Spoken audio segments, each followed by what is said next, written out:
Confess, and you may receive a quick death. Deny, and you must be purified by pain. Do you confess? Salut tout le monde, c'est Xavier, bienvenue sur Watch Mojo Français. Aujourd'hui on se retrouve pour le top 10 des morts les plus brutales de l'histoire. This is the dagger that Prince Yusupov used to murder Rasputin. Pour cette liste, on va se pencher sur les décès les plus incroyables et les plus exagérés de l'histoire de l'humanité, que ces décès soient confirmés ou non. Lequel d'entre eux trouvez-vous le plus horrible? Dites-le moi dans les commentaires. Jules César. Dictateur de Rome entre 49 et 44 avant Jésus-Christ, Jules César s'est éteint de façon dramatique. Les sénateurs craignaient qu'il ne devienne trop tyrannique et le considéraient inapte à diriger la République romaine. You were going to consider revoking my brother's exile. I'm still considering it.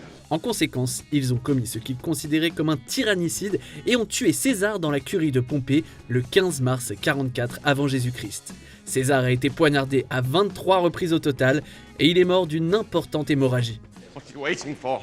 No! No! Malgré les nombreux coups de couteau, on pense qu'une seule des blessures s'est avérée fatale. La mort sauvagement dramatique de César a été immortalisée en pièce de théâtre par Shakespeare. Giles Corey. Are you protecting Satan? Confess, you did see attacking spirits. No! I only thought I saw them, but I did not! À la fin des années 1600, des centaines de personnes du Massachusetts colonial ont été accusées de sorcellerie et beaucoup ont été tuées. I am no witch! You'll all burn in hell! Un fermier nommé Giles Corey l'a vécu plus dur que les autres. Corey était accusé de sorcellerie, mais refusait de plaider coupable. Dans ce cas, l'accusé était soumis à une forme de torture appelée peine forte et dure. Corey a été allongé sur le sol et de grosses pierres ont été placées sur lui. On espérait que le poids croissant causerait tellement de douleur que Corey finirait par céder et plaider coupable. What say you, Corey? More. Wait. Lay on. Sauf que Corey est resté silencieux et le poids accumulé l'a lentement mais sûrement écrasé à mort. Taureau d'airain. Les historiens modernes ne sont pas sûrs que le taureau d'airain ait réellement existé, mais un historien grec de l'Antiquité, Diodorus Siculus, y fait largement référence dans son célèbre ouvrage Bibliotheca Historica. Dans les années 500 avant JC, la ville d'Akragas, en Sicile, était dirigée par le tyran Phalaris. L'histoire raconte qu'un homme nommé Périlos a fabriqué le taureau d'airain pour Phalaris comme nouvelle méthode d'exécution. Le condamné était placé à l'intérieur du taureau de bronze creux et un feu était allumé directement en dessous. La température à l'intérieur augmentait alors progressivement et le criminel qui s'y trouvait était lentement cuit à mort.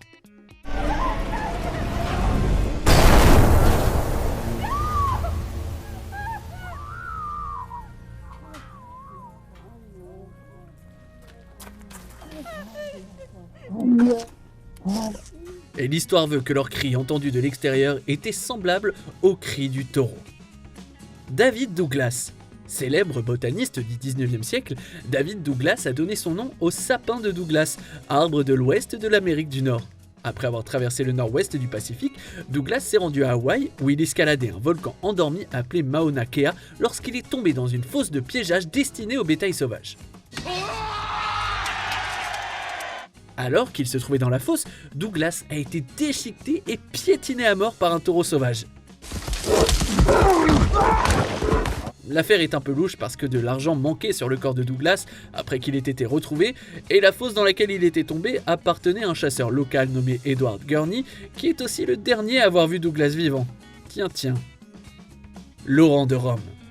Martyr chrétien, Laurent de Rome était un diacre romain sous le pape Sixte II qui n'a servi qu'un an entre 257 et 258 après JC. L'empereur romain Valérien persécutait les chrétiens et ordonnait l'exécution de leurs dirigeants. En conséquence, de nombreux chrétiens éminents ont été tués en août 258, dont le pape Sixte II et Laurent. La légende veut que ce dernier ait été placé sur un grill au-dessus de charbons ardents et qu'il ait été, en gros, cuit à mort. C'est pourquoi il est devenu le saint patron des cuisiniers. C'est un peu glauque si vous voulez mon avis. I should be salted and grilled with a sprinkle of sage. Ce récit a été rapporté par un poète nommé Prudentius et par saint Ambroise de Milan. Cependant, certains historiens modernes contestent cette histoire, soutenant plutôt que Laurent a été décapité, comme le pape Sixte II. William Wallace. William Wallace? Can't be. Not tall enough. Né en 1270, William Wallace a été immortalisé dans la culture pop grâce à Mel Gibson et à son film Braveheart. Après avoir combattu pour l'indépendance écossaise, Wallace a été nommé gardien de l'Écosse et finalement condamné pour haute trahison par le roi Édouard Ier d'Angleterre. That they may take our lives, but they'll never take our freedom! Wallace a été condamné à être pendu, traîné et mis en quartier. Je n'entrerai pas dans les détails ici, mais il suffit de dire que mise en quartier, c'est exactement l'idée que vous vous en faites. Après cette exécution incroyablement graphique et douloureuse, la tête de Wallace a été placée au sommet du pont de Londres pour servir d'exemple. György Dózsa.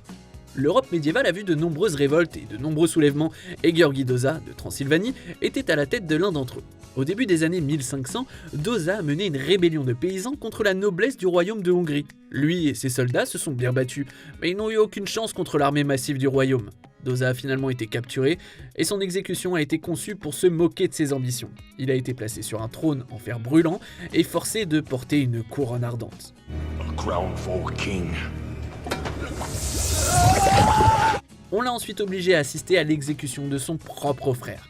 Et pendant que Dózsa était encore en vie, son corps, on va dire, servait de nourriture aux autres prisonniers de guerre. Ça a dû être un spectacle assez dégueu si vous voulez mon avis. I'll have fries with that. Hisashi Ushi. Mourir par radiation est extraordinairement douloureux, et si la plupart des gens se souviennent de catastrophes comme Tchernobyl et Fukushima, le pire décès lié au nucléaire a eu lieu à Tokai, au Japon. Le 30 septembre 1999, le technicien Hisashi Ushi a été exposé à une énorme quantité de radiation. Après l'accident, Ushi s'est senti malade et désorienté. À l'hôpital, on a découvert que son système immunitaire avait été, en gros, détruit et que sa mort n'était qu'une question de temps. Mais sa famille a insisté pour que les médecins fassent tout ce qui était en leur pouvoir et ils ont maintenu Ushi en vie pendant des mois, malgré son corps qui dépérissait littéralement. Après de nombreuses réanimations, Ushi est finalement mort d'une crise cardiaque massive. Grigory Rasputin. Rasputin. Cet homme a la réputation d'avoir été incroyablement difficile à tuer, une réputation soutenue par des films comme Anastasia et la chanson super entraînante de Boney M. Rasputin était un prétendu guérisseur mystique qui opérait dans les cercles sociaux de la noblesse russe. Les récits de son dernier combat sont exagérés, mais oui, il a certainement connu une mort prolongée et douloureuse. Time to dance on your graves. Il a d'abord mangé du gâteau et bu du vin additionné de cyanure. Rien ne s'est produit. Les conspirateurs laissant tomber les faux semblants, il a ensuite reçu une balle dans la poitrine.